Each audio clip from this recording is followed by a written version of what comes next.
Hi, I'm Mark Toole with 8020service.com. Today's customer service video question of the day is on a question from Quora. What can you learn from customer service? Okay, so I'm going to tackle this one. This is a good question. This is something that I've thought about a lot. I've done a lot of work on. There is a lot you can learn from your customer service, your customer inquiries, your customer feedback, the problems your customers have, if any, and also a little bit more counterintuitively from the things that customers don't ask about, the things customers don't have a problem from. Everything customer feedback, whether it's actually a customer saying, I have a problem with this, or whether it's, just simply customers not complaining about a thing, that gives you information too. There is a lot you can get from this. There's a couple of answers here. One of them I'm not even going to bother talking about because it's just confusion. The other one, this guy, haven't read the whole thing. He makes a point here that I'm going to partially agree with, but the way he phrases it is indicative of the problem in the way that many businesses think of customer service. He says, what can you learn? Blah, blah, blah, blah, blah. For certain, you learn whether you can be the liaison between the customer and the company so both wins. Okay, sort of see your point, but this falls into the conventional trap of the way people think about customer service. They think they have their business over here. The business makes and sells products, promotes them, everything else. They sell them to customers. Then the customers buy the thing, and the customer inevitably has a problem or a question or an issue or something with it, and the company doesn't help them with that. The company doesn't handle that. That's not our job. We just sell the thing. It flows down the sewer pipe into the bin, the dumpster, the cesspool called customer service. And there, a bunch of people who are barely connected to this company at all. Even though on paper they work for the company, they don't know anybody. They can't have anything fixed. They can't have anything changed. They have no input and no say in anything. They're just there with a thing plugged into their ear and a guy timing their piss breaks to handle the issue. And that's a problem. That's a problem I've talked about a lot in other videos and some of my written answers as well, 8020service.com and on Quora for those of you following me there. So I'm not going to go too much into that here. I'm going to use this as a model. I'm going to use this as a way of illustrating the problem and why most businesses don't learn from customer service and how you can. And the reason they don't learn from customer service is because they view customer service as a thing over here, separate from the business, that a sewer pipe dumps problems on, and they're expected to handle it. They're not viewed as a piece of the business. Customer service, the guy who does the customer service, they're often in a different building, maybe a different country if you have a physical building, if it's remote. I mean, I've also worked with businesses where everybody's remote and in different countries, so that's not a problem anyways, but they're not involved in the day-to-day activities of the business. They're usually the cheapest, lowest paid, low-skilled people that are hired simply because they're willing to do a job where when they go in, everyone says, man, this is a shit job. You're not going to like this. Okay, but I'm desperate, so they take it. And you hire those people, you get the results you expect from those people. So my model's different. My model integrates everything, customer service, the business. They're all the same thing. That's why when I talk about what I do, I say customer service, customer retention, customer support, customer satisfaction, all of it. Additional marketing, at least some aspects of marketing fall under this, or this falls under marketing. The lines begin to blur when you do it right. So, what can you learn from customer service? Well, the obvious thing is you can learn what problems, what questions, what feedback the customers have about your product and your service. But this brings us to a bigger question that most people don't ask. What can you learn? Well, you can learn what kind of problems the customers have. The question is, what are you going to do with that information?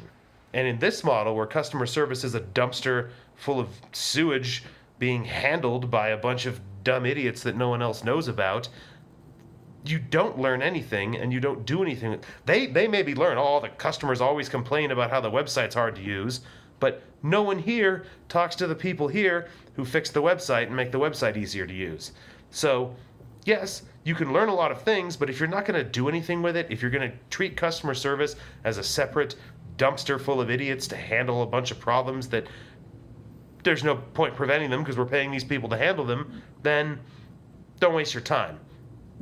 The other thing there, of course, is that and that brings me back to actually learning. You learn the feedback from the customer. That's relatively straightforward. Also, positive feedback, of course. Some of the best feedback you'll get from somebody, aside from complete silence and a continued payment, which is really the best feedback, but best feedback you'll get customer service-wise is often people saying, hey, thank you so much for sending me this. I really am glad to have this opportunity. This looks really cool. And I've seen this firsthand with many different businesses, especially in response to even some of the most aggressive marketing campaigns we've sent out. The kind of thing where it's going to be like, ooh, some people aren't going to like this. And some people don't like it. Some people don't like anything. But some of those, especially things like, a multi-$1,000 financial investing product, you send out these 5-6 emails in a couple of days, and you think people aren't going to like it, and you get emails from people that say, wow, hey, thank you so much for sending me this. I signed up. This is going to change my life. I'm really looking forward to it. So there's that feedback as well. But of course, the point is that information flows from customer service to everyone else. The information needs to flow the other way as well. What can the customer service learn from the business? Well, I've personally sat in the offices with companies who don't do this. I've asked them about it to their faces, and they're just like, I don't know. They would launch a major promotion, send it out to hundreds of thousands of people with a product and a promo and an offer and a bunch of links and sales pages and a strategy and all this stuff. And then they would just fire it off to their list and not mention it to anyone in customer service. Not even the guy who was the head of customer service for their company. He was sitting there in the other room, like nitpicking over phone calls or something. And like, oh, we suddenly got 400,000 emails about a flashlight. Well, what's going on with this flashlight? If you knew what if you're doing things right, you tell the customer service people about the flashlight thing before the flashlight thing goes out, so they know to expect a bunch of emails about the flashlight thing.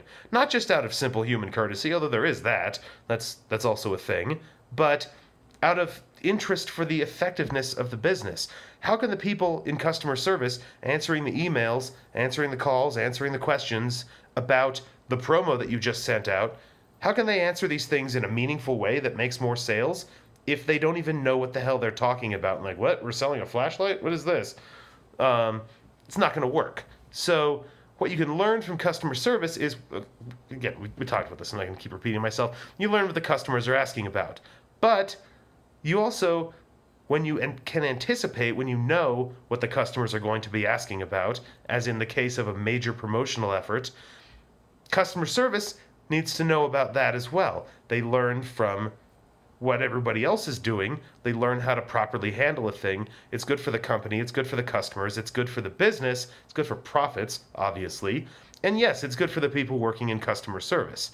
And call me old-fashioned, but I've found that when people working for you in customer service or in any capacity feel like they're an important part of a thing, when they're making a difference, when they're actually using their human brain to make decisions, to solve problems, to help people, and that they know what's going on, and when they find a problem and say, hey, this thing's a problem, this needs to be fixed, and then they come in the next day and see that it's been fixed, their jobs are a lot more enjoyable for them. And yes, that's nice from just being a nice person perspective, but say you're just a selfish, hard-nosed businessman, I don't think those really exist as much as people like to claim, oh yeah, fuck everyone, I don't care how they feel. Well, either way, even if you are, that person's going to do a better job. That person's going to provide better service. That person's going to give better answers to the question. That person's going to work harder to find a real answer rather than just saying a thing to get the guy to go away. I'm going to call them out twice in one day on this, HostGator.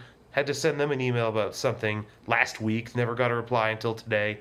Followed up with them, and they said, oh yeah, there's issues when you forward to Gmail, so use this thing when you forward to Gmail. And I wasn't forwarding to Gmail, and I told them that. And they just banged out a mindless template, and that's pisses me off. I'm not going to use. I don't know how hard it is to switch, but not making them look good to me. And yes, I've called them out publicly twice in one day so far, and I'm sure that guy banging out those emails, clicking those repetitive templates, you should install this thing on your Gmail, asshole. Do you think he enjoys his job? Do you think he's having a nice time? Do you think he's got a boss harassing him saying, how many of those Gmail templates did you send out in the last 15 minutes, Abdul? And he goes, oh, I don't know, don't punish me. That's not good for him. That's not good for me. That's not good for the company. And if you piss me off enough, I might not do business with that company again. So there's that as well.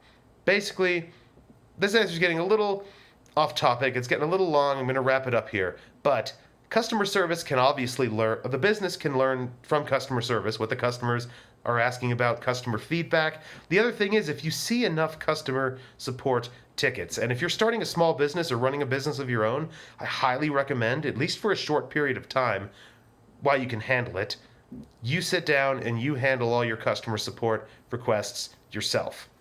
Not forever, not all the time. And if you're small and if you do the other things I talk about right, prevention of problems rather than handling them, it won't be that many. But you will see firsthand not just what your customers are asking about, not just their problems, but the way they communicate with you. You get a sense of who these people are, what they're looking for, what they're not looking for, what they're concerned about, and obviously these things can be very, very useful pieces of information for further marketing efforts, for anything else, developing new products.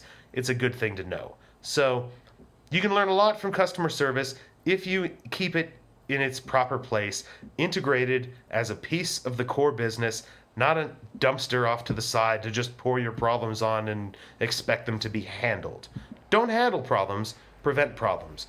And if you can't prevent them, don't handle them, solve them.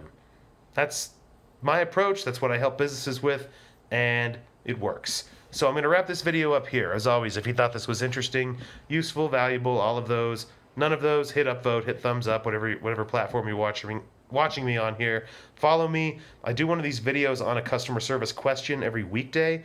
So if you want your question answered, you can ask me on Quora if you're watching there. You can leave it in the comments here on YouTube. I'll pick a good question and answer it every weekday. So I'll be back tomorrow with another one. I also write regularly on Quora and on my website, 8020service.com, about customer service issues, questions, problems, but not just issues, questions, problems, also my thoughts in the matter, how businesses can get this stuff right. And I'm working on a guide that can help a lot more businesses get this stuff right. So check that out. If you want to get on the email list, I can notify you of that there. But otherwise, that's the end of this video, and I'll be back tomorrow with another.